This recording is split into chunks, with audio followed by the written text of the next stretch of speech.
Vivemos num universo infinito, em um mundo extenso, grande.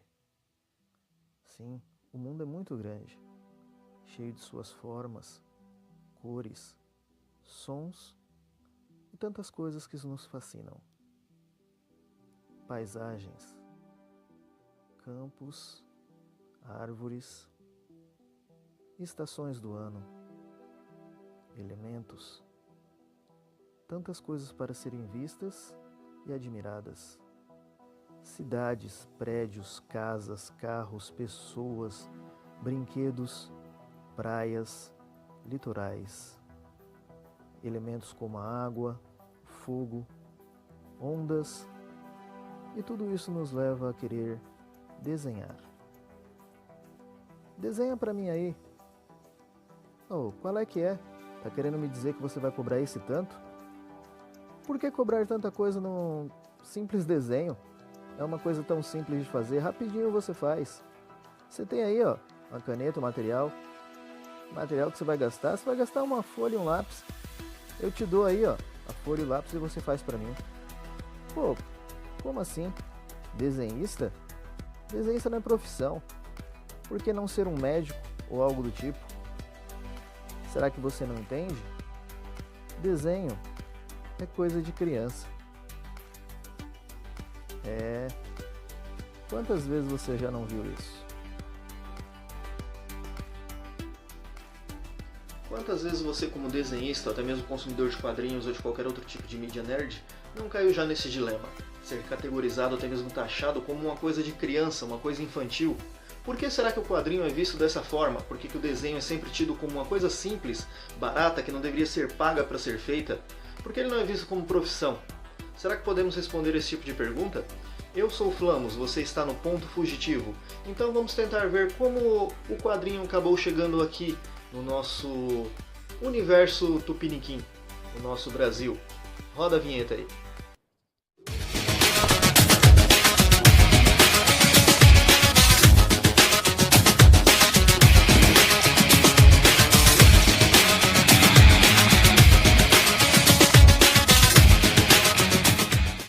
Em 30 de janeiro de 1869, isso já fazem 150 anos, era publicada a primeira história em quadrinhos do Brasil.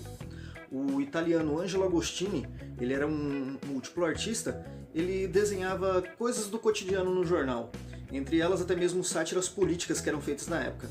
A primeira HQ a sair daqui, ela foi feita em duas partes. Era a história de um caipira, que ele viajava na verdade para a corte do Rio de Janeiro, e ela chamava, acho que era Queen, acho que é assim que se fala. Mas a primeira charge, entretanto, era de Manuel Araújo. Ela era vendida em papel avulso, e isso lá pelos anos de 1837. A primeira revista em quadrinhos mesmo, ela apareceu aqui em 1905, com o nome de Tico Tico. Personagens também americanos que surgiram nessa época viam Crazy Cat, Gato Félix e até mesmo Mickey Mouse. Eles não vinham, na verdade, com estes exatos nomes. Se eu não me engano, Mickey Mouse ele era conhecido como o Rato Enganador ou Rato Alegre, algo do tipo. Eu não vou ficar colocando imagens sobre essas revistas, sobre essas pessoas ou sobre coisas da época, até mesmo para impedir que tenha qualquer tipo de situações com direitos autorais. Mas eu vou deixar alguns links em questão nos comentários para que vocês possam seguir e fazer as suas próprias verificações. Eu acredito que fica bem mais válido que vocês façam esse tipo de coisa. Em 1829 até 1959 começaram a publicar nos jornais histórias fracionadas, com tiras de quadrinhos como Popeye, Flash Gordon, Tarzan, entre outras. Essas tiras, na verdade, elas mantinham, né, o contexto de tirinha, às vezes elas podiam sair um pouco desse contexto, porém elas eram fracionadas, elas vinham todos os dias, ou então elas vinham, por exemplo, apenas nos finais de semana, e lidavam sobre esses super-heróis ou sobre essas histórias em questão. No ano de 1936 surgiu um homem, não que ele tenha surgido nessa época, mas havia um homem chamado Adolfo Eisen. Ele juntou as tiras do Flash Gordon, por exemplo, e fez o primeiro álbum de luxo que ele zerou em tiragem. Foram feitas 15 mil cópias, 15 mil exemplares dessa revista do Flash Gordon, e ela zerou completamente as tiragens.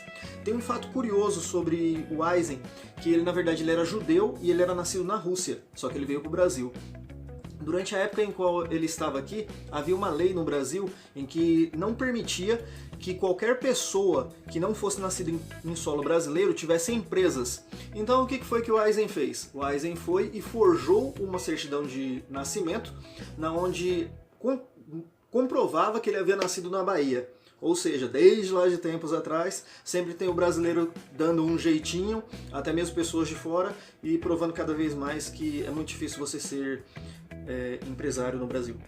Enfim, se não fosse exatamente por causa desse tipo de situação, se não fosse pelo Eisen, muitas histórias em quadrinhos não teriam dado esse boom que aconteceu praticamente aqui no Brasil, eles não teriam vindo pra cá, porque o Eisen foi, na verdade, o precursor de toda a história em quadrinho, porque na verdade ele foi um dos primeiros que abriu essa empresa, né, depois que ele fingiu que ele era baiano, ele abriu essa empresa. A empresa, na verdade, era uma editora e ela lidava exatamente com os quadrinhos da época. Logo depois, foi a vez de ver personagens como o Fantasma, Nick Carter e até mesmo outros tipos de diversas aventuras policiais, ficção científica, entre outros tipos de títulos. Em 1939, já havia no Brasil o jornal O Globo, que é lá, né, do Roberto Marinho. O que acontece? Desde aqueles tempos antigos, o Roberto Marinho ele já fez a verificação dele, analisou ali e falou assim, cara, isso aqui dá mercado. Então o que aconteceu? Ele começou também a investir nesse ramo de histórias em quadrinhos, e aí ele começou a concorrer com o Eisen nesse tipo de critério, né? Como em todo lugar, né, no mundo praticamente, a marca é uma coisa muito forte, é uma coisa muito potente, então já havia boatos na época de que o Roberto Marinho ia colocar na revistinha dele o nome de O Globinho, que era para vir de O Globo, né? Então todo mundo ia associar ali o Globo, o jornal grande da época, para O Globinho. Então o pessoal ia acabar querendo comprar. E aí o que o Eisen fez? O Eisen foi e decidiu sair na frente e lançar um título, uma revista. Na verdade, essa revista que ele lançou, ele colocou no mercado com o nome de O Lobinho. Por quê? Porque quando você vai falar O Lobinho e O Globinho, eles são muito parecidos, então ia criar esse tipo de confusão, então ele apostou que, na verdade, o Roberto Marinho ele não ia colocar esse nome na revista, impedindo assim que fosse associado ao mesmo e então não tivesse esse grande boom, né, que poderia ter na época. E aí o que aconteceu? Devido a isso, ele, na verdade, o Roberto Marinho optou por um outro nome. Ele optou que o nome do quadrinho seria O Gibi. E aí isso acabou viralizando, tanto que ele viralizou tanto que hoje em dia, na verdade, gibi no Brasil, ele é contexto, né, ele é um sinônimo para você associar a revistas Histórias em Quadrinhos, por causa dessa publicação em questão, o gibi, de tão famoso que ele era na época. Esse nome, o gibi, ele deixava o Eisen meio puto, né, na época, porque durante o Tico-Tico havia uma história em quadrinho que era sobre um negro, e o nome dele, na verdade, não sobre o negro, era na verdade sobre um garoto chamado Juquinha, mas tinha um personagem negro na história. E o nome dele, na verdade, era Gibi, mas ele era grafado aqui com um Y no final. Essa história, na verdade, ela era bem pesada, bem tensa até mesmo, porque, por exemplo, é uma história que esse Juquinha, esse moleque, ele pegava muito no pé do Gibi. E aí ele fez o que? Ele fez, em determinada história, ele colou a bunda dele numa parede e depois, para libertar ele jogou um laço ao redor do pescoço dele e com o peso de um barril ele fez uma espécie de... parecia uma câmara de forca, sabe? O pedestal lá da forca, e isso remetia muito àquela forca que era feita pela Ku Klux Klan na época lá nos Estados Unidos. E isso acabou vindo para o Brasil 19 anos após a abolição. Então praticamente o Eisen ele deixava isso muito claro, que ele odiava esse nome, o Gibi. E que foi dado exatamente pelo fato dele não ter permitido que saísse como o Lobinho. E aí também, como sempre, né, o mercado é uma coisa bem difícil e concorrida no Brasil.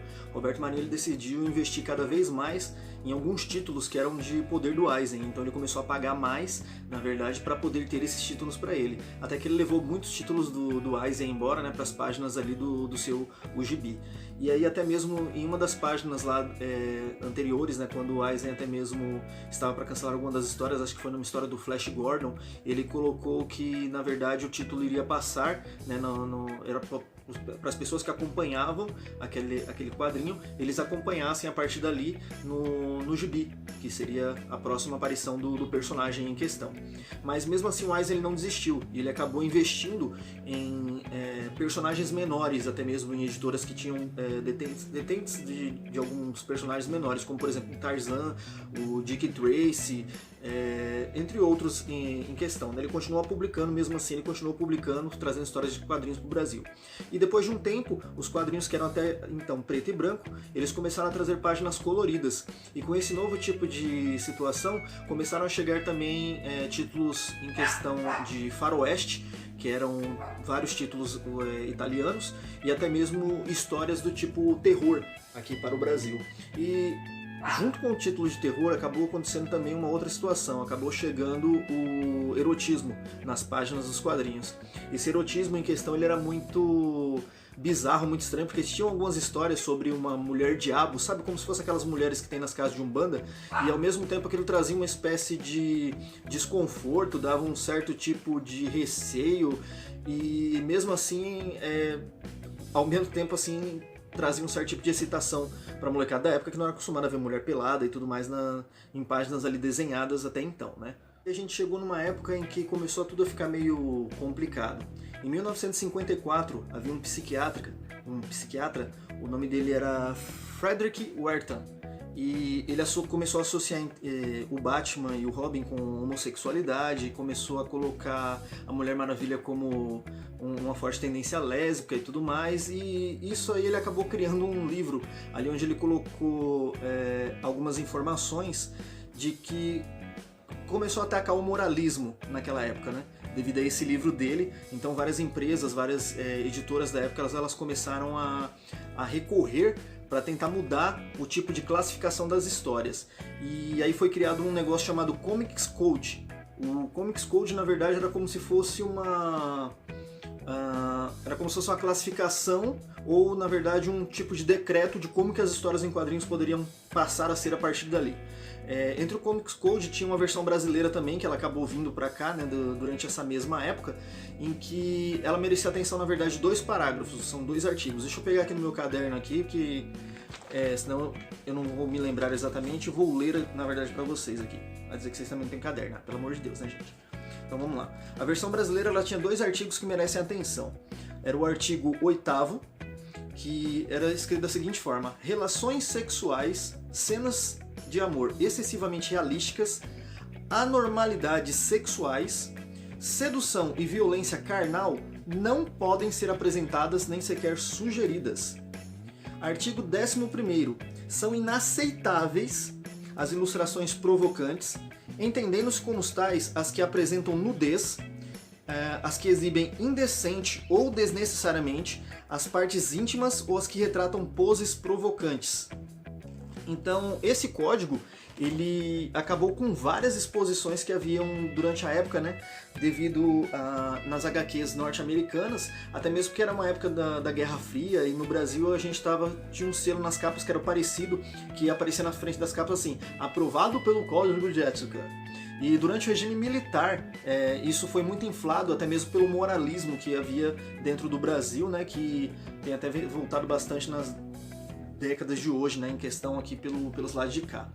Cabe também mencionar que ocorreu uma situação que era da seguinte forma: esse código ele era seguido à risca, só que praticamente assim, ele foi perdendo a força depois de um tempo, tal, só que ele já era um conjunto de normas, ele já era um conjunto de especificações que uma empresa chamada DC Comics ela já possuía. Ela já fazia, na verdade, esse tipo de coisa. E outra chamada Archie Comics. Então eles colocaram isso, associaram isso junto com o código, e isso acabou virando Comics Code. Então é muito por isso praticamente que até hoje em dia a gente tem essa certa dificuldade em ver cenas de violência explícita, de sexo, que a gente também não vê exacerbada, a gente não, embora haja sexualização de diversas coisas, essas coisas elas mudaram, né, com a passagem do tempo, principalmente até mesmo porque a Marvel, ela em determinado ponto ela parou de submeter as revistas delas para este selo. E aí, na verdade, elas começaram a mudar a forma de classificação, depois de um tempo a DC também, e veio mudando tudo isso com as décadas de 80, 90, 2000, e tudo isso foi se modificando com o passar do tempo, até que o Comics Code praticamente ele foi abandonado, e graças a Deus, né, porque aí a gente não tem tanta moralidade, digamos, o que é muito mais conveniente você fazer uma espécie de classificação etária, né, que foi o que foi adotado a partir de então. E aí você analisa agora, né? Racismo, violência, terror, erotismo, tudo isso na verdade tem em quadrinho. Então por que raios que a gente ainda sempre associa isso com criança? A gente sempre associa isso com coisa infantil.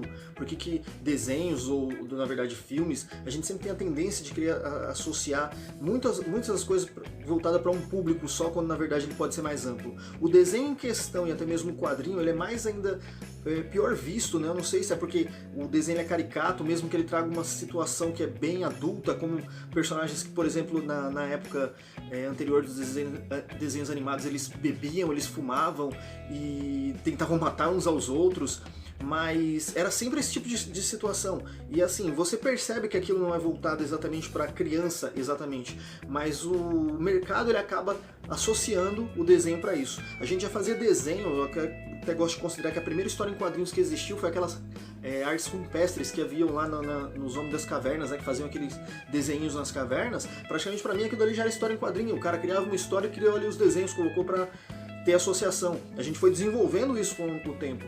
E praticamente assim, no Brasil a gente tem o maior preconceito com isso, a gente tem uma ideia formada sobre todo tipo de coisa.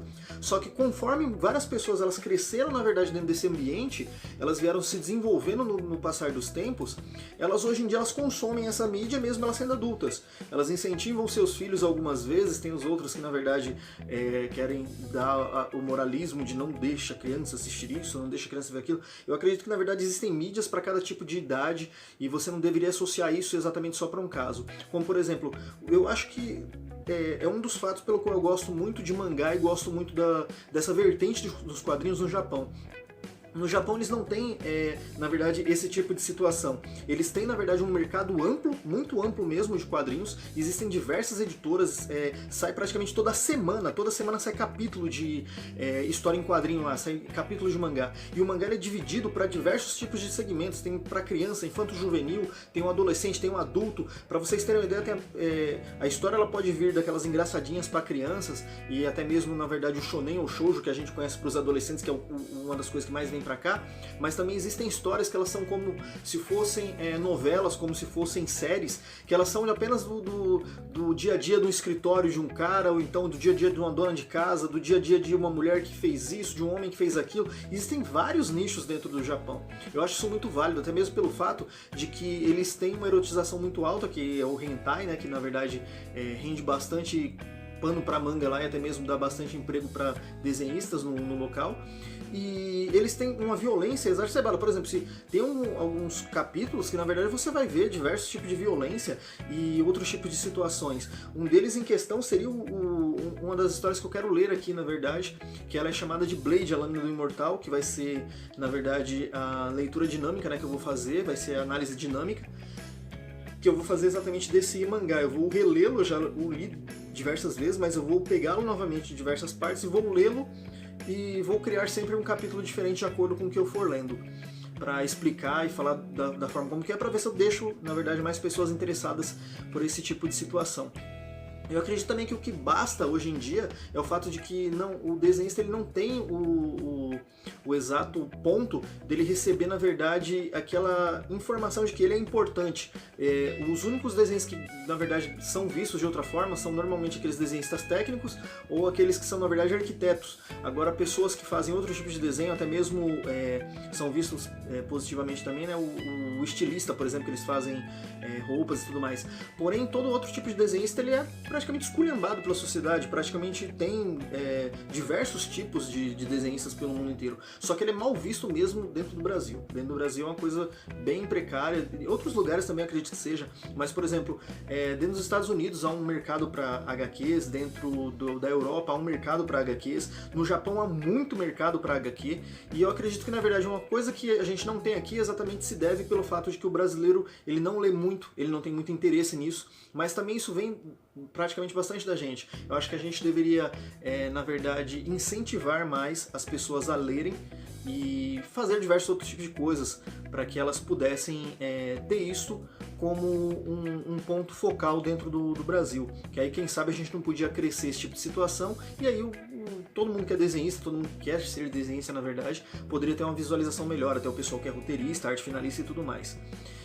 Enfim, eu acredito que, na verdade, no dia que a gente quebrar essa parede, quando a gente quebrar, na verdade, esse paradigma do quadrinho em questão, ele parar de ser marginalizado, a gente vai começar a ter uma visão bem melhor do desenhista e também dessa arte, para parar de falar, olha, faz pra mim de graça. Olha, mas você tá cobrando por causa disso? Não. A gente merece respeito, todo desenhista, na verdade, ele merece respeito, porque é bem difícil você viver de arte dentro do Brasil. Então é praticamente isso aí, galera. Pensem nisso. Incentive quem você conhece a ler. Apresentei com HQs. Todo ser humano sempre gostou de histórias. Depende de nós também fazermos com que este tipo de divertimento caiba para outras pessoas. Afinal, o universo é infinito. Se você gostou do vídeo apresentado até aqui, me ajude a manter fazendo conteúdo, se inscreva, sinalize, curta o vídeo, assista até o final. Mas claro, só se você quiser. Até a próxima.